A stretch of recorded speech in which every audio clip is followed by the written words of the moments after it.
এক কাপ ময়দা আর কয়েকটা আলু দিয়ে যে পরিমাণ নাস্তা বানানো যাবে তাতে কিন্তু 2 থেকে 3 জন মানুষ মজা করে তৃপ্তি ভরে খেতে পারবে।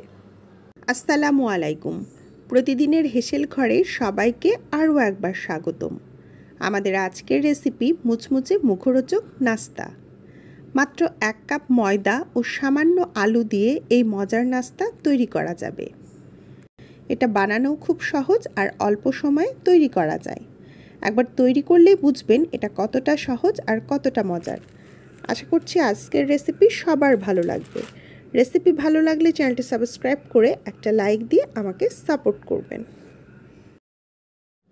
প্রথমে একটা মিক্সিং বোলে নিয়ে নিচ্ছি 1 কাপ ময়দা। আপনারা চাইলে নাস্তাটি আটা দিয়েও তৈরি করতে পারেন। দিয়ে দিচ্ছি 1 চামচ লবণ, দিচ্ছি 1 চামচ চিনি। চিনি দিলে নাস্তাটা একটু মিষ্টি মিষ্টি হবে, খেতে ভালো লাগবে। দিয়ে দিচ্ছি 1 চামচের মতো সয়াবিন তেল। এবার এই শুকনো উপকরণগুলোকে আমি প্রথমে হাত দিয়ে মিশিয়ে নিচ্ছি। মেশানো হয়ে গেলে এবার অল্প অল্প করে পানি দিয়ে একটা সফট ডো তৈরি করে নেব। প্রথমে পানি বেশি ব্যবহার করতে যাবেন না, তাহলে কিন্তু নরম হয়ে যেতে পারে। অল্প অল্প পানি দিয়ে মিশিয়ে একটা সফট ডো তৈরি করে নিয়েছি। এবারে হাতে সামান্য একটু তেল নিয়ে ডোটার উপরে ছড়িয়ে দিচ্ছি যাতে ডোটা সফট থাকে। এবার এই ডোটাকে আমি রেস্টে রেখে দেব 20 মিনিটের জন্য। হাতে সময় কম থাকলে ন্যূনতম 10 মিনিটের জন্য রেস্টে রাখতে পারবেন। এবারে আলুর পুরটা তৈরি করার জন্য নিয়ে নিচ্ছি একটা মিক্সিং বোল। নিচ্ছি কয়েকটা আলু। আমি আলুগুলোকে আগে থেকে সেদ্ধ করে ছুলে রেখেছিলাম। হাত দিয়ে চেপে চেপে আলুগুলো আমি ম্যাশ করে নিচ্ছি। আমি ছোট আলু ব্যবহার করেছি, আপনারা চাইলে বড় আলু দিয়েও করতে পারবেন। আলুগুলো ম্যাশ করা হয়ে গেলে একটা সাইড করে রেখে দিচ্ছি। দিচ্ছি 2 চামচ পেঁয়াজ বেরেস্তা, দিচ্ছি 1 চামচের মতো কাঁচামরিচ কুচি, দিয়ে দিচ্ছি 2 চামচ ধনিয়ার পাতা কুচি, দিচ্ছি 1/2 চামচ ভাজা জিরার গুঁড়ো, দিচ্ছি 1/2 চামচ চিলি ফ্লেক্স, দিচ্ছি 1/2 চামচ চটপটি মশলা বা চাট মশলা। এটা হাতের কাছে না থাকলে স্কিপ করতে পারবেন। দিচ্ছি পরিমাণ মতো লবণ। এবার এই উপকরণগুলোকে আমি প্রথমে হাত দিয়ে একটু মেখে নিচ্ছি। এবারে এই মশলাগুলোকে আমি আলুর সাথে ভালোভাবে ম্যাশ করে নিচ্ছি। আলুর এই পুরটা যত বেশি মজার হবে, নাস্তাটাও কিন্তু ততটাই ভালো লাগবে। ঝাল লবণটা আপনারা আপনাদের পছন্দ মতো কমিয়ে বাড়িয়ে নিতে পারবেন। আলুর এই পুরে আপনারা চাইলে আমচুর পাউডারও ব্যবহার করতে পারেন।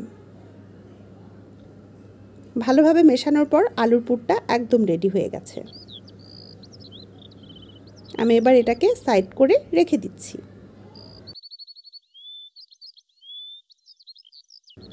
20 মিনিট পর ফিরে এলাম।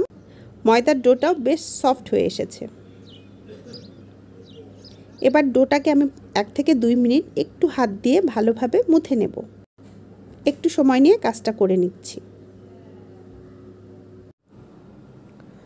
প্রথমে চপিং বোর্ডের উপরে সামান্য একটু শুকনো ময়দা ছড়িয়ে দিচ্ছি। এবারে ময়দার ডোটাকে নিয়ে আলতো হাতে চেপে নিচ্ছি। একটু ময়দা ছড়িয়ে আমি এটাকে একটা বড় রুটির শেপ করে নেব। রুটিটা একটু বড় হবে, তবে মোটা হবে। খুব বেশি পাতলা করা যাবে না, কিন্তু আবার খুব বেশি মোটা হবে সেটাও হবে না। একটা বড় সাইজের রুটি আমি বেলে নিয়েছি। আমি একটু দেখিয়ে দিচ্ছি, দেখতে পাচ্ছেন রুটিটা কিন্তু খুব বেশি মোটা বা খুব বেশি পাতলা হয়নি, মিডিয়াম হয়েছে। এবারে যে আলুর পুরটা তৈরি করে রেখেছিলাম ওইখান থেকে অল্প অল্প করে নিয়ে চারিদিকে ছড়িয়ে দিচ্ছি। চামচের উল্টো পাশ দিয়ে আলতোভাবে চেপে আমি এটাকে স্প্রেড করে নিচ্ছি। আলুর পুরের পরিমাণটা বেশি দিলে খেতে ভালো লাগে, তবে আমি যে আলুর পুরটা তৈরি করেছি পুরোটা কিন্তু আমার লাগেনি। কাজটা আরেকটু ভালোভাবে করার জন্য আমি হাত ব্যবহার করছি। যে জায়গাগুলো বাদ ছিল ওখানে অল্প অল্প করে আলুর পুর দিয়ে আমি ভালোভাবে চেপে চেপে ছড়িয়ে দিচ্ছি। ব্যাস হয়ে গেছে। এবারে রোল করার পালা।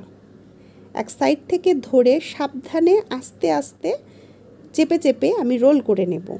খুব দ্রুত বা তাড়াহুড়া করে করতে গেলে কিন্তু ভেতর থেকে ফেটে যেতে পারে আর আলুর পুরটা বেরিয়ে আসতে পারে। আলুর পুরটা বাড়ালে কিন্তু ভাজার সময় কষ্ট হয়ে যাবে। আমার রোলটা করা হয়ে গেছে, দেখতেই পাচ্ছেন লম্বা একটা রোল হয়েছে।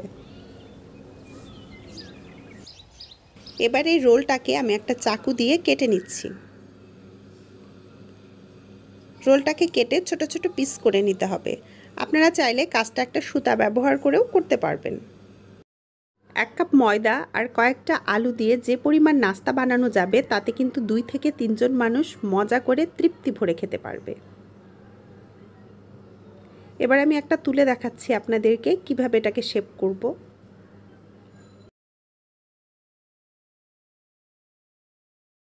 আমি হাত দিয়ে চেপে শেপ করে নিচ্ছি। একটু চেপে চেপে শেপ করতে হবে, তা না হলে ভাজার সময় কিন্তু খুলে যেতে পারে। আমি আরও একটা দেখিয়ে দিচ্ছি। আলুর পুরটা ভেতরে থাকবে আর 2 হাত দিয়ে চেপে চেপে একটা সুন্দর শেপ করে নিচ্ছি। চাপ দেওয়ার কারণে কিন্তু আলুর পুরটা ভেতর থেকে বেরিয়ে আসবে না। এটা খুব বেশি পাতলাও হবে না, আবার খুব বেশি মোটাও হবে না।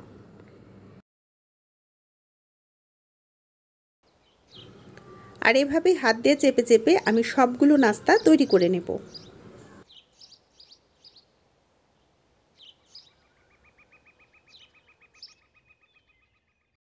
দেখতেই পাচ্ছেন সবগুলো তৈরি করা হয়ে গেছে। এবার এগুলাকে ভেজে নেব।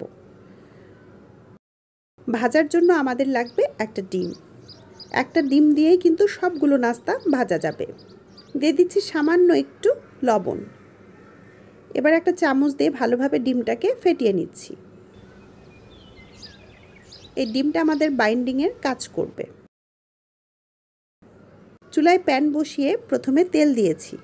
তেলটাকে হালকা গরম করে নেব। খুব বেশি গরম করাও যাবে না, আবার একেবারে কম গরম করাও যাবে না। এবারে একটা তুলে নিলাম, নিয়ে ডিমে চুবিয়ে নিচ্ছি। চামচ দিয়েও করতে পারেন, আবার আপনারা চাইলে কাজটা হাত দিয়েও করতে পারেন। তেলটা মিডিয়াম গরম হয়ে আসলে একে একে আমি নাস্তাগুলো দিয়ে দিচ্ছি। কাজটা আমার কাছে হাত দিয়ে করতেই বেশি সুবিধা মনে হয়েছে, তবে আপনারা চাইলে চামচও ব্যবহার করতে পারেন।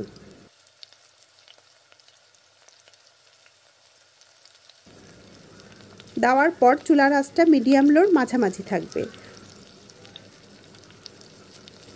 চুলার আঁচ বেশি থাকলে কিন্তু উপর থেকে কালার চলে আসবে আর ভেতরে ভালোভাবে কুক হবে না। তাই চুলার আঁচটা অবশ্যই মিডিয়াম লো করে একটু সময় নিয়ে নাস্তাটা ভেজে নিতে হবে। যখন 2 পাশই গোল্ডেন ব্রাউন কালার হয়ে আসবে তখন একে একে আমি নাস্তাটা তুলে নিচ্ছি। দেখতেই পাচ্ছেন কি সুন্দর কালার চলে এসেছে, আর দেখেই বোঝা যাচ্ছে এটা কতটা ক্রিস্পি হয়েছে। এভাবে একে একে আমি সবগুলো ভেজে নিয়েছি।